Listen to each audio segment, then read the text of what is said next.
Olá, meus amigos e amigas do Instagram. Eu aqui, Sabrina, passando para deixar um recado especial para essa nossa quinta-feira. Mês de janeiro aí pertinho já de terminar. E muitas reflexões, como sempre, muita meditação, muita vontade, né, de trazer algo especial aqui para vocês. Meu coração já estava queimando por isso. Até tentei ontem, mas não consegui. Então vou vir aqui com muito carinho passar uma mensagem para vocês. Desejar que Deus continue deixando muito claro no coração de vocês como que tem que ser a vida, a trajetória, né, para não morrer esse senso de mudança, né? Porque toda virada de ano a gente faz uma série de revisões, seja nos nossos hábitos, nas nossas alimentações, nos pensamentos, as pessoas que estão à nossa volta. A gente faz uma série de avaliações. E eu não queria que você perdesse isso de vista. Queria que você continuasse a seguir nesse caminho, você que me vê, que me ouve, né? Seja vai me ouvir hoje ou em algum dia aí, que Deus preparar, né? Então, que você venha estar sempre alinhado com a vontade, com o plano de Deus na sua vida, para que você não venha cometer erros e falhas, né? Que tá suscetível aí a todo ser humano, mas não podemos errar, né? Por isso a Bíblia tem um versículo que ela diz: não erreis. Não que o ser humano não possa errar. Às vezes vão acontecer falhas, vão acontecer situações não previstas. Às vezes você vai ter uma atitude que você mesmo se surpreender com você, de não esperar, mas não. Você vai lá, corrige a rota, né? A palavra conversão, ela é muito utilizada quando estamos dirigindo. Então, se você se dirigiu a um caminho, você vê que aquele não é o certo, o que você vai fazer? Você vai dar a meia volta e vai seguir o seu caminho. A mesma coisa, as nossas ações têm que estar sempre alinhadas e caminhando para o lugar onde desejamos chegar, porque se as nossas ações não colaborarem para o lugar onde vamos chegar, a gente vai estar dando, como o pessoal diz, né, murro em ponta de faca, porque você vai estar caminhando por um caminho que não vai te levar onde você espera, o seu objetivo, a sua meta, né? E aquele versículo, né, que eu mencionei no último, aquele comentário que eu fiz sobre a Torre de Babel, que eu comentei no último vídeo, é muito precioso. Então, em que sentido? Qual é o propósito que estamos fazendo aquilo que fazemos, né? Por que seguir nesse caminho, nessa rota? Essa semana eu estava até esmiuçando um pouquinho mais, tem uma ferramenta chamada 5 porquês. É uma ferramenta onde você descobre a causa raiz de problemas. Ou seja, por que... deixa eu pegar aqui o exemplo, que ele não está fresco aqui na minha mente. Vamos supor que a correia da sua bicicleta arrebentou. Mas por que a correia arrebentou? Vamos supor que porque estava frouxa. Mas por que estava frouxa? E aí, uma resposta vai gerando outra pergunta. Então, essa ferramenta mostra que 5 porquês você consegue identificar a causa raiz de problemas. E é uma ferramenta que não deve ser aplicada só no mundo corporativo. É uma ferramenta que a gente pode aplicar para a nossa vida. Então, o porquê estamos vivendo ciclos repetidos? Por que estamos cometendo os mesmos erros por seguidas vezes? Ou, por que estamos tendo os mesmos resultados? Então, você vai fazendo esses porquês até você identificar a causa raiz. Por que você está nessa situação? Então, no último vídeo, eu comentei de uma palavra que o meu pastor deu na igreja sobre a Torre de Babel. Que Deus mandou confundir as línguas naquela circunstância, porque eles não tinham um propósito que estava alinhado com a vontade de Deus. Na verdade, eles estavam se enganando, né? Eles estavam querendo ser mais espertos, mais experientes do que a vontade divina. E quantas vezes as pessoas lutam contra a vontade divina?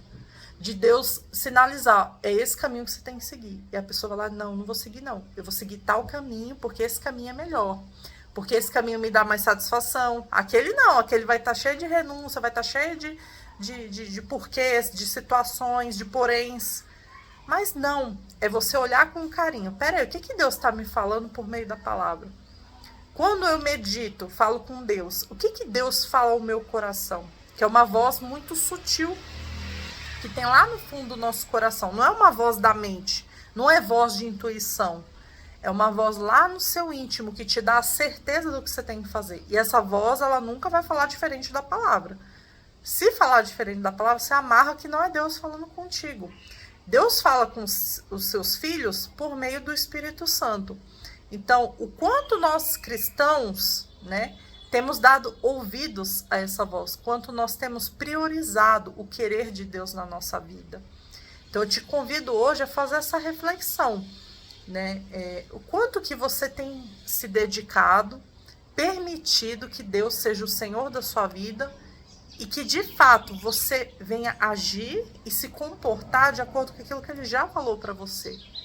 Deus, Ele fala, gente. Deus fala das formas mais maravilhosas que você possa imaginar. Ele não fala só lá no nosso coração. Ele fala por meio de uma pregação, por meio de um louvor, por meio de uma amizade, que às vezes nem sabe o que você está passando, mas chega e fala, o que está acontecendo? Aí você vai lá e começa a abrir o coração. Isso tudo é o cuidado de Deus na nossa vida, para que a gente venha um fortalecer o outro. Tem um versículo que eu gosto muito, que diz, um ao outro ajudou. E ao seu próximo, né, aquele que estava por perto, ele disse, esforça-te. Né? Então, a gente tem que ter esse olhar, né? Peraí, a minha existência ela é pautada só em mim, na minha família? Não. A nossa existência ela é pautada em muitas coisas. E cabe a nós identificar qual que é o propósito da nossa existência. É uma pergunta que, enquanto você não tem a resposta, você tem que debruçar e não se cansar de entender o propósito da sua existência neste mundo. Vai falando, Deus, me mostra qual que é o meu propósito, o que o Senhor quer de mim. Porque nada nessa vida é por acaso, inclusive nós, seres humanos. A gente não veio por acaso, nós temos um propósito muito claro e definido, só que precisamos nos debruçar sobre esse propósito, né? Precisamos olhar firmemente para esse objetivo, para esse foco, para a gente não perder de vista a maravilha que é viver, né? Tem até uma frase que foi falada em um programa na TV Cultura, que eles fizeram um bordão, né? O que é a vida? A vida é uma maravilha. Aí eles ficam repetindo, né? O que é a vida? A vida é uma maravilha. Então nós precisamos ter essa ciência, que a vida é maravilhosa. Apesar dos percalços, apesar das lutas, apesar das dificuldades, né? Todos os dias você acorda respirando, porque Deus te mantém respirando enquanto você dorme. Vamos supor que a pessoa está no hospital, ela está respirando à base de aparelhos. Se alguém for lá e desligar esse aparelho, essa pessoa não respira mais. A mesma coisa somos nós. Se Deus determinar, dormindo você vai morrer, você não acorda mais. Você não acorda nem para se despedir. E tem pessoas que ainda pensam que não, eu existo porque eu existo. Ah, eu sou o cara, eu sou a mulher, eu sou a mina, né? Eu sou o tal. Não. Nós somos como caco de barro na mão de Deus, né? Como vasos na mão do oleiro. É o que nós somos. A Bíblia compara, né? Nós como vasos na mão do oleiro. Como cacos de barro. Assim, quem que somos nós para questionar alguma coisa a Deus? E esses dias o meu pastor também trouxe um exemplo muito legal sobre isso. Então, quem somos nós para julgar as obras de Deus? Né, para dizer, Deus, tem que ir por aqui, tem que ir por ali. Não! Onde já se viu eu querer dirigir o Criador? Eu posso dirigir a minha existência, as minhas escolhas, mas dirigir o que Deus faz, eu não posso. Então, que essa reflexão sirva para nós avaliarmos a nós mesmos, aí nessa continuidade de propósito, qual é o propósito da nossa existência, se temos seguido os caminhos que Deus tem nos dirigido, e a gente não querer dar a mãozinha para Deus para fazer as coisas, porque Deus não precisa de nós para nada, somos nós que precisamos dele. Só que precisamos ter humildade para poder reconhecer isso. E enquanto não reconhecermos, só vamos dar murro em ponta de faca. Vai dar tudo errado, tá? E aí depois você vai se queixar, vai se lamentar, e na verdade é porque você se endureceu em relação ao que Deus tem falado. E nós não podemos nos endurecer, porque coisa horrível é cair nas mãos do Senhor. Por quê? Porque Ele vai deixar de dar respaldo. Ele vai deixar de te ajudar, vai deixar de te sustentar, ainda que você nem reconheça. Mas Ele tem te ajudado, Ele ajuda cada um de nós, todos os dias. Então que nós possamos ter consciência desse apoio que Deus nos dá. Faça também esse exercício desses 5 porquês. Você vai conseguir captar o porquê tem acontecido muitas coisas na sua vida. Coisas que você não queria, ciclos que vão se repetindo. A psicologia fala muito disso. Eu não sou psicóloga, mas eu estudo um pouco sobre comportamento humano, sobre autoconhecimento. E essa ferramenta é maravilhosa. É uma ferramenta muito propagada aí no mundo empresarial, mas que se a gente sentar e fazer uma reflexão, a gente consegue entender o porquê certas coisas vêm acontecendo, certos padrões vêm se repetindo, o porquê sempre nos chateamos com as mesmas coisas, né? O que está por detrás de uma chateação, né? Não somente ficar atribuindo, é que é fulano que não me deixa em paz. Não, somos nós. Temos que ter responsabilidade, autorresponsabilidade, saber onde está o nosso erro na situação, para que nós possamos julgar nós mesmos e não julgar o outro, não julgar a pessoa, tá bom? Que Deus te abençoe.